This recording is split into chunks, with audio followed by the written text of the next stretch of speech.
First, I want to say, just on a personal note, that I'm so excited to be here with Noah, that he and I, we only met in our New York years, but we're both graduates of McGill University, and so therefore big lovers of Montreal and Montreal smoked meat.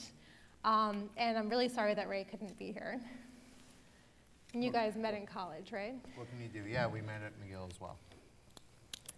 So maybe, Gabriel did a really good job of describing what is smoked meat, but I think that it might be nice, Noah, just to have you sort of expand a little bit. What is smoked meat, and where does it fit into Montreal eating?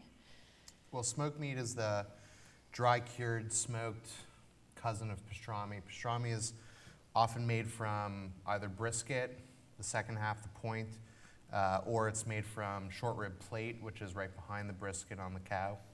And it's wet brined and smoked. That's pastrami. Smoked meat is always made from the whole brisket, not just the point, and is dry cured, which means that instead of being submerged into a saltwater solution, it's encased in salt and sugar, along with other spices.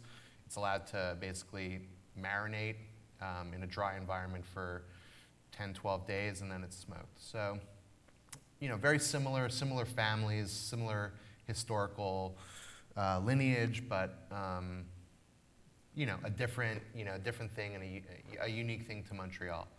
And smoked meat's kind of like the central food of Montreal. I think most people, they think back on their time visiting Montreal or their time living in Montreal, and sort of the one food that they inevitably come away remembering is a classic smoked meat sandwich at Schwartz's.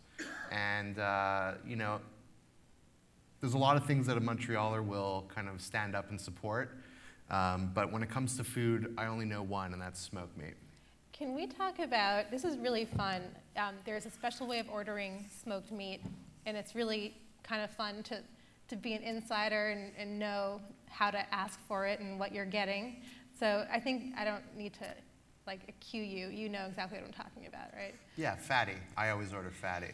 I used to order lean at Schwartz's, but I changed, and I think now I'm like a medium kind of girl. Normally when you order lean, people think you're from Toronto.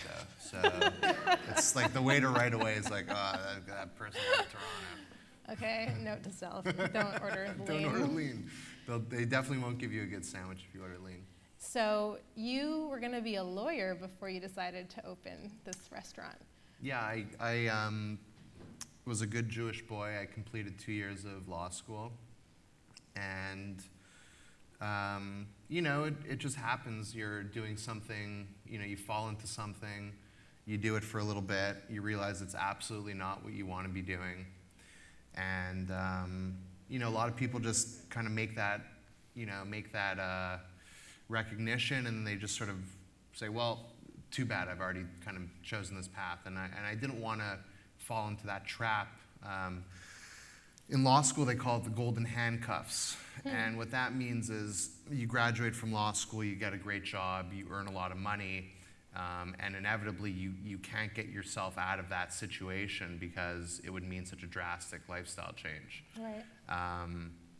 That's sort of the story with a lot of people that really wish they could do something else, but they're unfortunately lawyers. So I just didn't want that to be my story, and I made the decision to leave right after the springtime exam period, so the 4th semester of law school.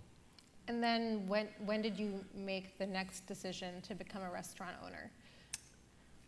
Right away. Right away. It was that I was biking home from my last exam, and I drove. I live in Park Slope, and so I was at Brooklyn Law School, and I was riding my bike on Hoyt Street past what was then a kind of a construction project, and I saw a little for rent sign in the corner of the building, and called the number, and that's basically what happened. Tell us how it became Mile End Delicatessen. Were you going to start off as this Montreal deli, or did it sort of evolve as you were deciding what to do? So for a while in law school, as a distraction, as a reason to not study and do my reading and do what I was supposed to be doing, I was distracted by smoked meat primarily, and I was sort of obsessed with this process, this opportunity to kind of make something that I knew I couldn't get in New York. And I was going through, it was a lot of trial and error, and I got pretty good at it. And I thought to myself, okay, great, we've got smoked meat. It'll make a great kind of addition to my Montreal restaurant. That was June of 2009. And in August of 2009, my Nana Lee passed away. And Nana Lee was sort of the central, the hub of the family. We would have Friday night dinners at her apartment, religiously growing up. The holidays were always revolved around Nana's kitchen, Nana's food. And then she passed away, and it kind of struck me as not just being the loss of Nana Lee and her presence, but it was also that absence at the center of my family. And that kind of question came to mind, so what happens to our traditions now, our family traditions? And it was in that moment that I recognized that Mile End couldn't just be a Montreal restaurant, couldn't just be a poutine shop. It had to be more Jewish. It had to be more traditional in some way. And so the kind of the easiest move for me, because of what I'd been doing in my spare time, was to say, okay, we're actually going to focus more on this kind of deli meat production. We are really going to make this a Montreal Jewish deli. Mm-hmm. And then once we opened, the response was really great, and people were really enjoying it.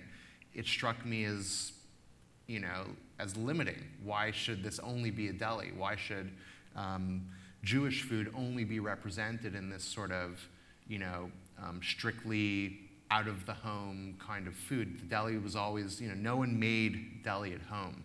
Deli was always this kind of food over time that you went out and ate. And then there was a different category of Jewish food, and that was the Jewish food that you only cooked at home, and you only ate with your family around the family table. And looking around me in New York, I see all this kind of home cooking, rustic cooking being revived. The Teresi with Italian food, mm-hmm. even before them, the Franks doing this great red sauce, Sicilian stuff. And I thought to myself, well, why can't the Jews have their home cooking? Why can't we kind of make an attempt at reviving sort of this century-long tradition of Ashkenazi Jewish food? And luckily I found the right team of guys that I could rely on to help me get from the concept of home cooking to the concept of rustic Jewish food in a restaurant. I really enjoy eating at your restaurant, and I'm so often surprised and delighted by how you manage to walk the line between familiarity and invention. And I just want to mention two dishes that I think really, really sort of encapsulate some of the adventures that you have on your menu. I came one night, and actually, I think you guys, I didn't order it. You guys brought it to me, and I'm really grateful for that. It was a falafel with codfish fritters instead of little nuggets of fried falafel, and zhug, which is that really hot Yemenite hot sauce, mm-hmm. And fresh pita that was just made on the griddle to order.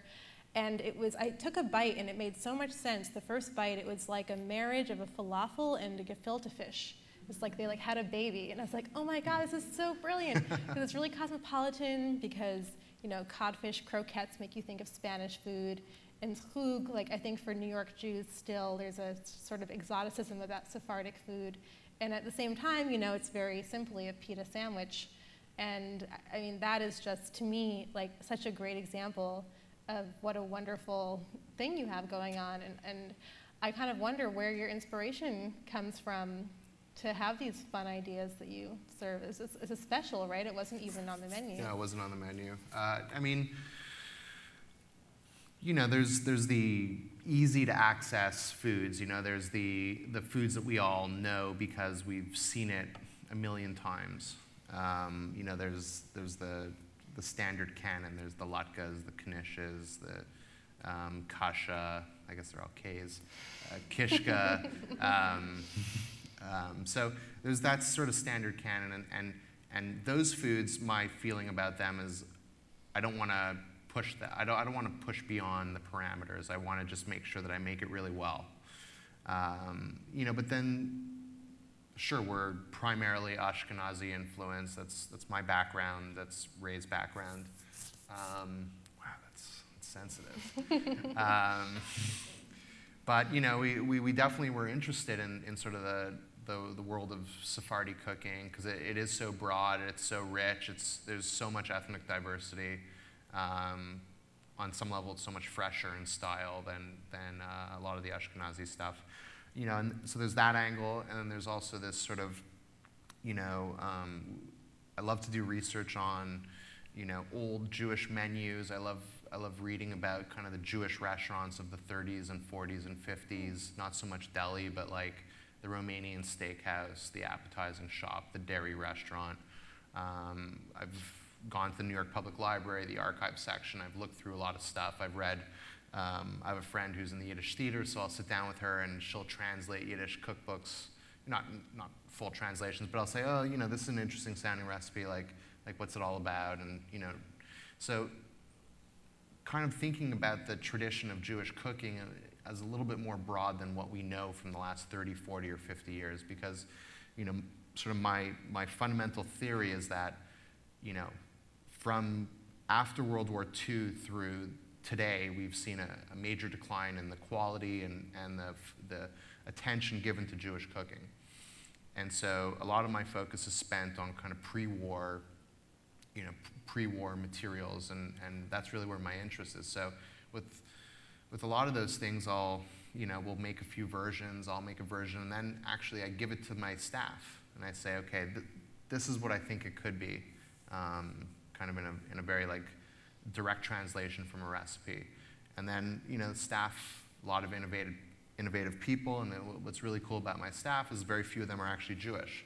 And so they come into the creative process, they come into the sort of dish creation process from a much more objective perspective. They don't feel this need to like make the old Jewish people happy by creating the thing that they'll remember. To them, it's just about making food that makes sense and is delicious. Well, that makes sense because your food resonates with so many people. So when you say that, it makes a lot of sense. Yeah, and so and it's important to us that it's not just Jewish food for Jewish people. I mean, the majority of our customers are not Jewish, so it's important to us that we're compared and we're judged and we're in the world of all foods, not just Jewish food or deli food, and so that's it's a very productive process to have kind of these fresh minds looking at things. So it's we never really just throw anything up on the menu. It's always this sort of workshop kind of thing. Yeah, and that was the beauty of having the production kitchen. In Red Hook was we just had a lot of space, we had a lot of equipment, we had the opportunity to really just go out there and make food just for the sake of making food and eating, and if we really enjoyed it, then it made its way, onto the restaurant's menu. Well, back to your research, I'm so curious, when you are looking through these old menus and old cookbooks, are there any dishes that come to mind that really surprised you, that surprised you to see them on these old antique Jewish menus? Well, so when we first did tongue, we came across many, many tongue polonaise dishes. I couldn't really understand it. It seemed like it should be like the only one thing, and I only knew it as one thing. But we came across the tongue polonaise, and it was so much more aromatic in the olden days. What makes something polonaise? I don't really know. My understanding is it's just basically a tomato-based sauce. That seems to be the only commonality between all the recipes I saw. And you can get really good, I think Second Avenue still makes tongue polonaise. We've taken it off the menu. we keep changing everything. Has all the anyone time. here had tongue polonaise? Anyone in the audience? I've had it and I've made it. Ah, okay. So there you go. So, that was one major discovery. I mean, a lot of foods, even, corned beef recipes, which you think, okay, like that's, a dime a dozen.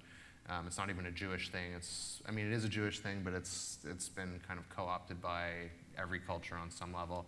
But, you see a million different corned beef recipes, and, a lot of the modern recipes say, okay, inject, brine for 3 days, and it's quick, and you're done. The old recipes, those tools weren't available. So, that's kind of, in addition to recipe creation, making a dish has these things. A lot of what we do is sort of this, the production side, and curing, smoking. I mean, it's kind of a science, and it's good to sort of see the world of meat science from all different eras, because really, like, the modern era of meat science is very convenience oriented, and the really old era of meat science is very rudimentary, but is a lot more patient, a lot more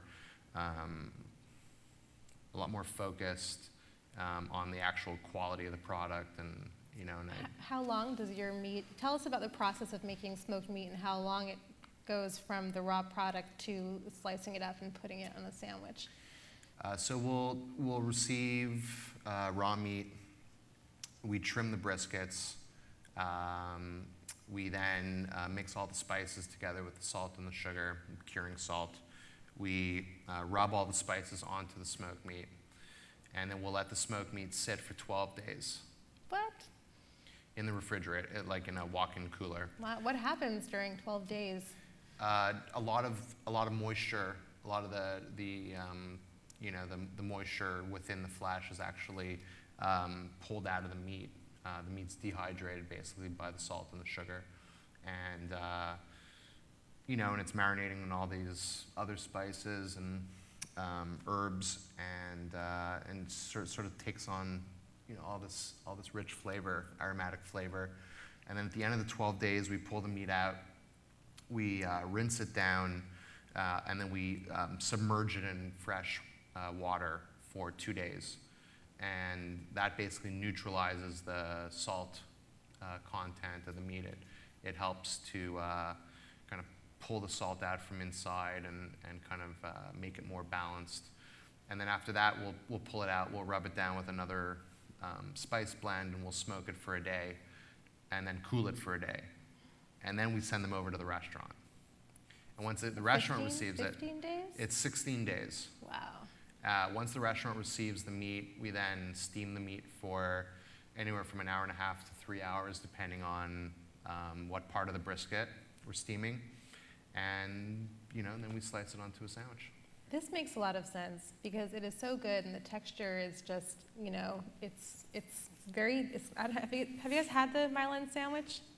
Isn't there something about the texture? It's like you can't reproduce it. It's kind of so pleasant to bite into. It's a very good description of texture. But I'm impressed. 16 days. From a texture perspective, it's very easy to oversteam meat. Oversteamed meat is like the trick. You can never have a tough sandwich when the meat's too steamed. People always confuse, at least it seems to me, confuse oversteamed meat with extremely tender meat. And to me, really, tender meat still has a bite to it. The tenderness of the meat happens, you're working on the tenderness and the texture far before you start steaming it. Once you do steam it, there's a moment right after it is tough when it becomes perfect. And then from that moment onward, it becomes, it just becomes kind of mushy, that sort of texture where you can chew it without your teeth, that disintegrating meat kind of effect. Perfect for a certain generation of Jewish people, I think. But to me, the perfect sandwich, you actually have to chew it. Like, it's not like this thing that you just put in your mouth and it disintegrates. So how have New Yorkers embraced this? I mean, when I think about it, I think of it as a competition. it's like the Montreal smoked meat sandwich versus a pastrami, and in New York even there's a competition of pastrami versus corned beef. How did you come into this city with, this very threatening deli meat? Well, there's a great thing about New Yorkers, as combative as New Yorkers may be, they're also, I guess I'm a New Yorker now, very, very open-minded, very interested in new things, and I haven't met a New Yorker that is unwilling to try a smoked meat sandwich. It's pretty, you don't have to twist someone's arm to try something that's sort of like pastrami. And, and that was great because it gave us the opportunity to appeal to an audience that was willing to try something at least once. And I knew that if I could make a good impression on that one occasion that person was going to come, that would, in turn, convert someone into a smoked meat fan. The other interesting sort of thing is, we created this narrative about smoked meat that was unlike pastrami. I remember the first days of opening the restaurant, and people would come in and they'd look at the cutting board, and I'd be slicing sandwiches, and they'd say, "Yeah, I'll take the pastrami or the corned beef or whatever you got there." And I'd say to them, "No, sir, it's smoked meat. I just need you to know that this is not going to be a pastrami sandwich." And they said, yeah, whatever, give me the pastrami. And so I'd give them the sandwich, and I was really early on, I was very, I was not forceful, but I was very, I was definitely into informing people that they were not going to be eating a pastrami or a corned beef sandwich. And I think creating that narrative allowed us to separate ourselves from the easy comparisons that people make between the pastrami sandwich at this deli versus the pastrami sandwich at that deli, which is something that's, unfortunately, that's what deli is all about. It's people comparing their favorite sandwiches from their favorite delis, which, it's a losing game. You can't win in that game. So we created this different story. We were completely not part of, oh, this is like this, but that's better. We were unique among delis in New York. It's very smart, and you must have been very excited that no one had done it before you, because it's not easy to do something new, and this is very new. It seemed ridiculous to me, because I know so many people that love smoked meat in New York, not just Montrealers, but people have this weird, I don't know, maybe it's just because Montreal is such a great city, but people really remember their time in Montreal. Even if they visited 35 years ago, I've had so many people come in and recount a weekend they had, literally 35 years ago, and I'm just like, that sounded like a great weekend, but really, people have these vivid memories of visiting Montreal and enjoying, smoked meat in particular, and so it seems crazy to me that no one has kind of done this. Let's talk about a couple other Montreal foods that you also serve, the bagel and poutine. Maybe we should talk about the Montreal bagel, because I feel that's also something that in New York City we have a very particular type of bagels. In Montreal, it's a very different character of bagel. So what's the, maybe, do you guys want to know the difference between Montreal and New York bagels? All right. So the Montreal bagel is much smaller, and it is always hand-rolled, which great New York bagel shops also hand-roll their bagels. It is, there's no salt in the dough or just a hair of salt just for the science of it, but not enough to actually sense on the palate. And there's a lot of, it's a sweet dough. It's much sweeter dough. There's a lot more, some people use some sugar, some people use malt, some people actually use honey in the dough. We were using, until 4 weeks ago, we were using honey in our dough. And then we would then parboil the bagels in not just water, but a honey water. So the bagels really come out as, sort of a sweet profile. And in Montreal, which, I don't know how necessary it is. I do think the physics of a wood-burning oven is critical to the creation of a Montreal bagel, but I don't know how important the wood is to the final product. But it's definitely you never see a Montreal bagel baked in a convection oven or a rotating oven. It's always on a kind of a seething, kind of hot surface. And when we were making our bagels, we were doing it on a kind of a stone hearth oven. So it wasn't quite a wood-burning oven. There's a lot of restrictions in New York on that. But we were using sort of something that was creating a very similar sort of physical heat distribution effect onto the product. So. And they all have sesame seeds too, right? Like by default, a Montreal bagel is going to have sesame seeds on it. That's true. However, the poppy is the original Montreal bagel. There was a period of time when you only can get poppy seed bagels early on, yeah. Really? Fairmount was for like 20 years only poppy seed. That's crazy. Yeah. What happened?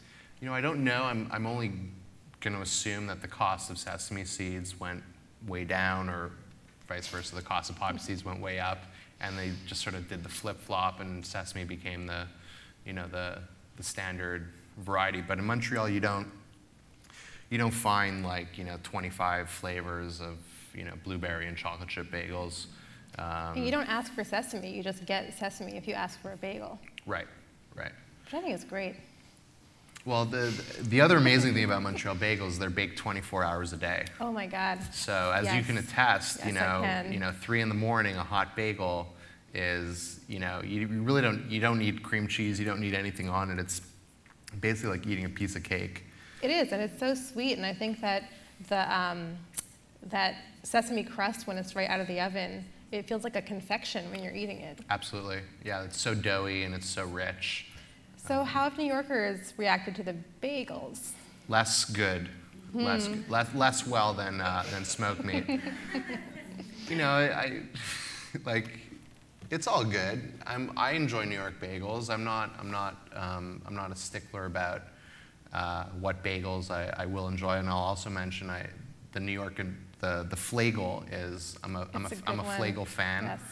I think what I like about the flagel is the lack of doughiness, the sort of crunch factor, which I think Montreal bagels, really well-made Montreal bagels, have that component to them, and that's I think why I like flagels so much. But I think what's great about a Montreal bagel is you can't scoop it out.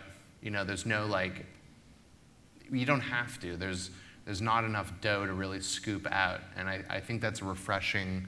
I think that's really refreshing because oftentimes you get a sandwich on a New York bagel and it's just a lot of food. It's a big commitment. It's a big carbohydrate commitment. Well, I'll tell you briefly my first experience of eating a smoked meat sandwich in Montreal. Coming from the States, you expect to see this mile-high thing, and in Montreal, the bread is probably this big. It's very small, and the height of the sandwich is about this big, and it comes plain on a plate with just some mustard on the bread. Some yellow mustard. Yellow mustard. And the first time, as an American, I was just really, I thought this is it, but it's the perfect portion, and I feel the same way about the bagel now. I think that now you're a New Yorker, but I'm a Montrealer now. And poutine, this is not a Jewish food. It's not a Jewish food. It's French fries with cheese curd and gravy. So, automatically by having gravy and cheese on the same plate, really kind of disqualifies it as a Jewish food. But it's a Montreal food, and it's probably number 2 in line after smoked meat as being sort of emblematic of both Montreal and, for some reason, Canada, even though I've had poutine in other parts of Canada, and it's terrible. But, again, I went from having this concept that was supposed to be more like a Montreal restaurant, and then it kind of slipped into a Montreal deli, and ultimately the foods that we serve they're supposed to represent kind of my experience being both a Montrealer and a Jew. And and when Mile End opened, and it still is an extremely personal endeavor. I recognize it's not going to be the food that everyone's going to want to eat.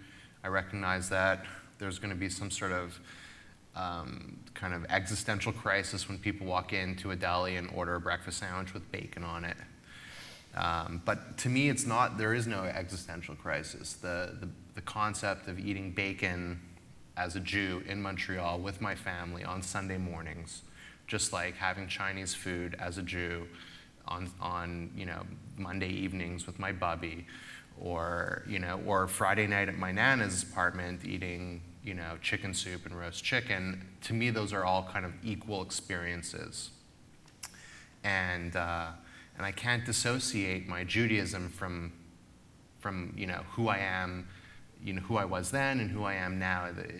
You know, it's changed. My perspective on things has shifted and matured. But ultimately, at heart, my identity is still Jewish. And so I just have to come to terms that I'm both Jewish and a lover of bacon. And so to me, that's... I think that makes you very unique, I have to say. So that, you know, so that's ultimately what, alone. you know, that's what Mile and, you know, that's where you see poutine in the mix. That's where you see, you know, Chinese food on Christmas. It's just sort of this like rounded experience that frankly is probably quite common. It's not an anomaly to see Jews eating bacon. I mean, that's kind of like, you know, Jews eat bacon because they can't identify what part of the pig that came from. You know, they look at it, they're like, oh, at least it's not a pork chop, right? A pork chop, you're like, oh, that's pig. You know, bacon, it's like, I don't know, it's fried, it's grisly looking, like, you know, somehow it's accessible. Same with Chinese food. It's just sort of like, mystery. Yeah, who knows? It's exotic food, you know. Oh, the tasty exotic meat. Like, it must be beef, I guess. You know, it's roast pork. But, like, you know, that's just sort of the accessibility of it for Jews. Don't ask, don't tell. That's our policy. So you and your wife run this restaurant together. And unfortunately, she's not here with us tonight. But this is a personal endeavor for both of you. What parts of the menu and restaurant do we see Rae reflected in? Mainly the service. I'm kind of a curmudgeon, and I'm not that great with people. I don't have a lot of patience, but Rae is the complete opposite. She's super warm, she's really loving, she's really caring, and so she's sort of set the tone for how we operate toward our customers. And you know, I think a lot of people's experience at the deli or at the dairy restaurant or the appetizing, sort of the historic impression of customer service at a deli is rough, impatient, short, condescending. You know, and I think that, you know, what she's done is really kind of changed the face of the deli. And you come into Mile End and you see all sort of, you know, young people, people my age that are really engaged, know the food, really love the food, love eating the food, and you know, and Rae's really kind of taught them to express that in a really like warm and welcoming way to the customers. And I think that it's been a big part of our success. Is not just, you know, the way people have, you know, the impression that people have from restaurants is only maybe 50% the food, maybe at most. You know, the other, you know, part of the experience really is all the other things. It's the comfort of the environment, it's the customer service, and that's a huge, you know, that's a huge part of our success, I'd say, and Rae's, you know, really responsible for that, because if it was up to me, it'd probably be a bunch of old ladies like cursing and throwing food at people. Well, maybe one day you guys will, you know, you'll grow old together, and she might become cranky and become the waitress of your dreams. Yeah, maybe one day. I want to talk about your book a little bit. Sure. How are we doing for time? 5-10 more minutes. Okay, so you'll let me know. All right, good, because I love talking to you. This is fun. This is a beautiful book, and it's really fun. And even the first time I opened it, I was delighted and surprised by how Jewish it is. You have a lot of contemporary recipes. I'm just going to name a few as I open to them. Pan-seared trout, you know, spring chicken, which actually sounds a little Jewish to me because I can think of an old Jewish lady saying, "What? I'm not a spring chicken." Spring chicken. Spring chicken. But you have kasha varnish geese and tzimmis, and I find it so delightful that these are in a contemporary sexy cookbook from, two prominent members of the Brooklyn food revolution. And I bet you wear that mantle proudly, you and Rae, to be sort of the token Jews of the Brooklyn artisan movement. Well, I mean, what's fun about it is that we're able to, the foods we make are kind of cornerstone, like the pickling, the meat curing. I mean, they're industries in and of themselves within Brooklyn. And what's fun is that we get to kind of dabble in all of them without actually kind of being a full-fledged pickle producer, full-fledged meat producer. We're still a restaurant. And so it gives us this opportunity to hang out with the bakers one night and hang out with the picklers the next night, and sort of be welcomed and appreciated in those circles. So that's really cool. And when we set out to make the book, I told Rae, I told her I love Joan Nathan. This is meant in no negative way to Joan. I love her. She is awesome. But I said to Rae, I want this to be a relevant book. I don't want this to be. I want this to be a relevant book to people in our demographic. I want this book to be the book that people are sort of pick up because it looks cool, purchase because it looks cool, and actually open it up and make the food, and it actually brings them back to their kitchen in a Jewish way. There's so many of my friends have no idea how to cook. So many of my friends have no idea how to especially cook Jewish food, the food that they grew up eating at their grandmother's house or in their mother's house. And I think that without making an effort to disseminate some of the information that we've gathered over the years, both us and our staff and all the projects that we've taken on and all the research we've done, it seemed like a waste to not share that with the people of my generation, to say, hey, guys, my story is very similar to your story. Without this food on our tables, we will lose a very, very crucial and substantial part of our culture. And and so the mission is to make Jewish food relevant in a modern sense to the modern person. And I felt like putting out a schmaltzy cookbook does not do that. It doesn't do that. And so the style of the photography, the care that we put into designing, the interiors, the fonts, the illustrations, they're all meant to represent both what we like, and what we think a lot of our peers like. So.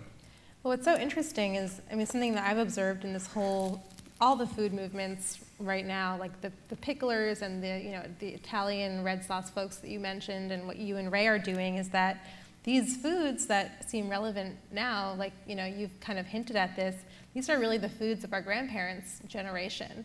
And you're pickling fish in here, and you're pickling vegetables, and you're making borscht, and I think it's wonderful that you're reminding people that this is food that we actually like. But I think that we've had a few dark generations where maybe as a form of rebellion, these foods weren't really trumpeted as they were kind of foods that we ate in private but didn't really talk about among our friends so much. Well, and through sort of the dark ages of Jewish food, what happened to Jewish food is it became a food of convenience. Chicken soup powders, matzo ball mixes, gefilte fish from a jar, Manischewitz jar, and that's it's like going to the grocery store and buying a jar of tomato sauce and telling people this is Italian food, and it's just not, and it's not authentic, it's not genuine, it's not made with comfort foods are comfort foods because they're made with love, and gefilte fish from a jar is simply not made with love.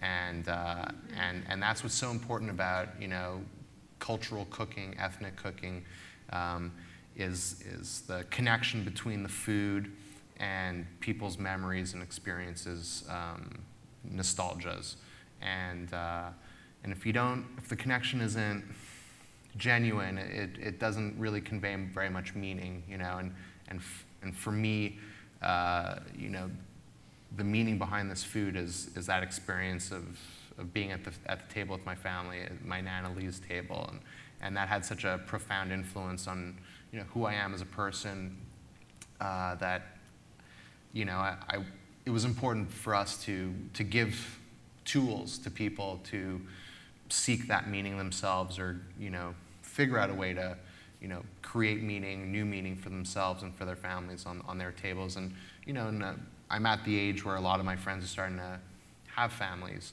and you know, it'd be such a shame if, you know, if they couldn't, you know, make a Seder, make a Rosh Hashanah lunch, celebrate Hanukkah as a family, just simply because they didn't have the tools to do it. You know, I hope that we're achieving that in some way. It's not to say that it's not a fun book for anyone of any experience level or age. In fact, there's some very challenging recipes in there. A lot of the smoked meat. A lot of the deli recipes are quite challenging, but the idea is to give the tools, you know, and eventually people can, you know, work their way up the difficulty scale. Well, at the very least, it's a very nice article of food porn, I must say. I mean, this is just ridiculous. All the pictures, you look at them and it's like it's an assault on your stomach. You just want to eat it. It's just so beautiful. Maybe now's a good time for some Q&A? Yeah? Sure. Can we take any questions? You guys seem like a very curious audience. Thank you. Okay, let's talk about bagels a little bit. Your bagels haven't gone over as well as your smoky sandwiches. You said New Yorkers. So, oh, thank you. That's very important to have a microphone talking about bagels. But you said you were very forceful upon drawing the distinction. This is not pastrami when anybody walked in, but you can't really draw that distinction with the bagel because it's called a bagel. And perhaps you would have had some more luck if it was called something else, because it really is a different thing, I think. I've had both. And I also think, my own theory is that bagels get slightly sweeter the further north you get, because when I moved to Boston, they were somewhere in between the New York and the Montreal bagel in terms of sweetness. That's just my theory. However, I feel, as someone who grew up, who's been living in New York for many, many, many decades, that the bagels that I eat are really not the bagels of my childhood, even here. There's a real, there's been a trajectory also in New York bagels, and they've also gotten puffier, a little sweeter, larger, less cement-like. And then I read that you were interested in bringing back that post-war bagel with the cement-like texture, which I still do miss, because to me that's actually a New York bagel. So what has happened to that? Are you progressing on that front, or? Well, so we were, for a long time, we were actually importing the bagels from Montreal, which was a nightmare. And somehow it was a nightmare that lasted like almost 2 years. But yeah, no, you know, I think of the Montreal bagel as being much closer to the sort of cement bagel than what bagels, you know, typically are found in New York. So yeah, we had been baking what I would consider to be kind of older time. You know, I didn't want to call them Montreal bagels. I wanted to call them old-fashioned bagels when we started baking them, because I knew how divisive the sort of Montreal-New York thing was. And so I was basically making a Montreal bagel, but we were calling them old-fashioned bagels. And I think, yeah, I mean, I completely agree with you. And I want to add, I like New York bagels. I just don't like that I can get them with mayonnaise and ham at a bodega. I wish there were rules with bagels. And I wish the rules were more like, okay, you can only get white fish or cream cheese on it, or lox, because I think the bagel kind of conundrum currently in New York is how ubiquitous it's become, and it's kind of mass produced. And I don't think of it as a fusion thing. I don't think of it. No, I don't think it's a fusion. I mean, yeah, I don't know what it is. It's just kind of like a replacement for a roll. Yeah. You know, it's just like another roll variety. You can propose like a DOP, what they have in Italy. Like Yeah, that there's would like be a great. protected name for the bagel, and it has to have certain qualities and come from a certain place. Speak to Mayor Mike about that. Okay, or I think Marty Markowitz is more the guy. Marty, yeah. Yeah, I think he'd go to bat for that. Yeah, Do we have any other questions? Yes, sir? No, I'm sorry to see that you seem to have been grepsing from your last smoked meat sandwich during the entire talk this evening. But I have a question. When you opened up, and who did you think your customers were going to be, and who are they compared to what your plans were? And I have another question. I'm assuming you make chopped liver from chicken livers. Do you ever make it from calf's liver? The best chopped liver I ever ate in my life is my mother's from calf's liver. She can't make it anymore. She's well up in her 90s, and I'd love to know if you have it. If you could make it, I would come in and gorge. We make chicken, 100% chicken liver, chopped liver. I think for people that are unfamiliar with chopped liver, it's a little bit more delicious. It's a little bit more approachable, especially because you see it in sort of a lesser form at a lot of restaurants under chicken liver mousse, which I don't necessarily think is particularly good compared to chopped liver, which is the best, of course. Calf's liver, you know, we've dabbled in the calf's liver with the chicken liver as a combo because I think all calf's liver it's a little steely, it's a little mineral, and people are not always into that. I think, you know, I'm sure you grew up eating that, and so you have a particular taste for it, which is the case with basically everyone with deli. It's whatever you grew up eating is what your favorite is. But no, I mean, we don't generally serve it because I don't think it's the most appealing to everyone or the widest audience, but I do think it's very good. And frankly, you can cook it the same way as you do chicken livers. You just have to cook it for considerably longer at probably a lower heat in the pan so that you don't char the outside too heavily. To the first question, the original customer was not supposed to be Jewish. It was, I mean, we opened in Borum Hill. Borum Hill's, you know, no one thinks of Borum Hill as a Jewish place. Sure, there are plenty of self-hating Jews in South Brooklyn, which was probably my primary demographic that I thought, well, if there are Jews that are going to come, they're going to be the ones that don't want to be known as Jews. Sad but true. But yeah, no, our current demographic is definitely skews very young.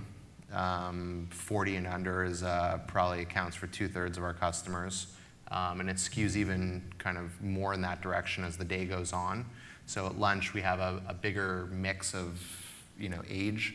But at night when we're really, I feel like at night at our dinner services, I really feel like a neighborhood restaurant at night, whereas during the day and at brunch, I feel like it's just, you know, people from everywhere. But at night, we're particularly young. I'd say like 35 and under is like 75% of our, you know, kind of the foodie community is kind of a big part of our demographic in the evening. But on the sort of, you know, putting age aside, I mean, definitely the majority of our customers are not Jewish, which I think is great because it's, you know, I love Italian food, I love Chinese food, I love, frankly, all forms of food as long as it's prepared well, and I would hope that non-Jews would see the deli in the same way. Certainly in Montreal, if it wasn't for the French-Canadian community, Schwartz's probably would have been closed by the 60s. You know, Ben's in Montreal, which was, you know, downtown, you know, closed more recently, and it was primarily because the French-Canadians no longer went there. You know, David Sachs, you know David Sachs wrote Save the Deli, and, you know, he talks about, you know, traveling across the country, seeing delis, you know, delis in Detroit, delis in Chicago, Indianapolis.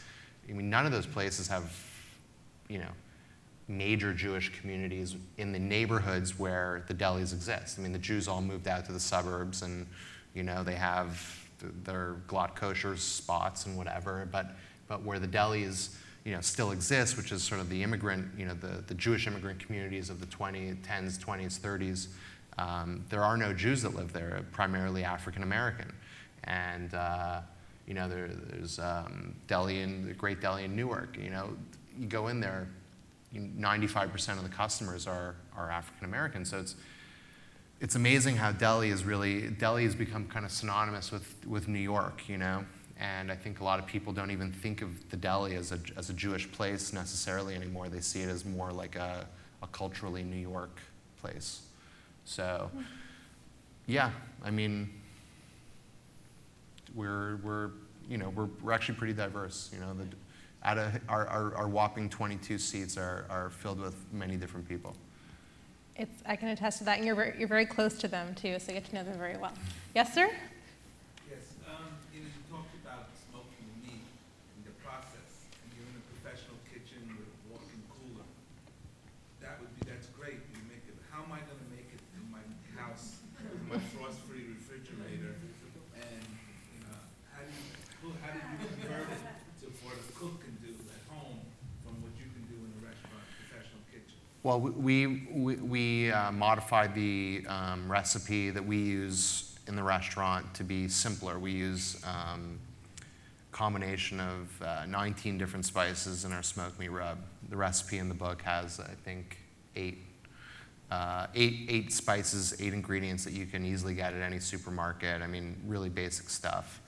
And we have a whole sort of introduction to making smoked meat ahead of the recipe that actually talks about the equipment you would want to have. And I wrote a couple paragraphs on how to convert your barbecue into a smoker, which is how I started. I didn't start making smoked meat by renting space at a fancy professional kitchen with all the tools I would need. I started making it in my barbecue on my roof in Park Slope. I cured the meat in my fridge. I was drying salami in my laundry room. Walk-in closet thing. A lot of the clothing ended up, being garbage after that. I certainly started with kind of, humble beginnings, and I think that, because of my story, I feel particularly confident sharing the recipe with home cooks, because I didn't have a resource to go to that taught me how to convert my barbecue into a smoker, or how to actually kind of create the spice mixture for smoked meat. So I actually, it's a difficult recipe. There's no question. It's not like making chopped liver, but I do think that if someone's committed to actually making it and is willing to accept early failures. I think through trial and error, the ease with which someone can actually address some of these recipes, will actually increase. So there are tools you can buy in a regular, sure, we cure in huge tubs, but you can get a small tub at a kitchen store. You can go to a butcher shop that you trust and say, okay, don't just butcher the decal off and give me the flat part, which is what all of us use for braised brisket. Give me the whole thing, I'll deal with that fatty part. I'm doing this thing that's special, and if you can help me out and butcher this for me, that would be, a huge advantage. So, yeah, find a good butcher, go to a good kitchen store and pick up a couple very basic things like food-safe containers to do the curing, and have an outdoor space, I suppose. Question here? Maybe this will be the last question. I'm curious what the process was like going from that bike ride past the construction space that's set for rent to actually opening up this super successful, great restaurant. Oh gosh. I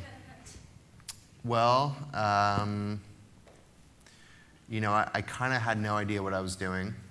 I basically took the money that I was supposed to spend on tuition come the next year of school, and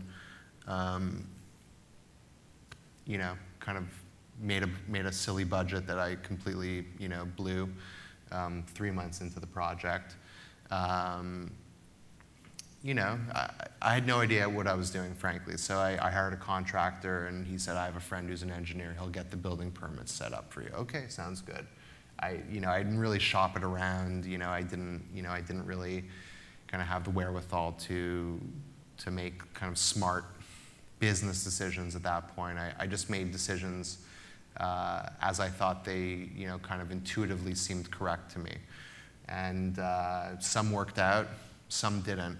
I ended up, finding that there was a lot of red tape I had to kind of, make my way around. The Department of Buildings is not a very kind of easy department to work with in the city.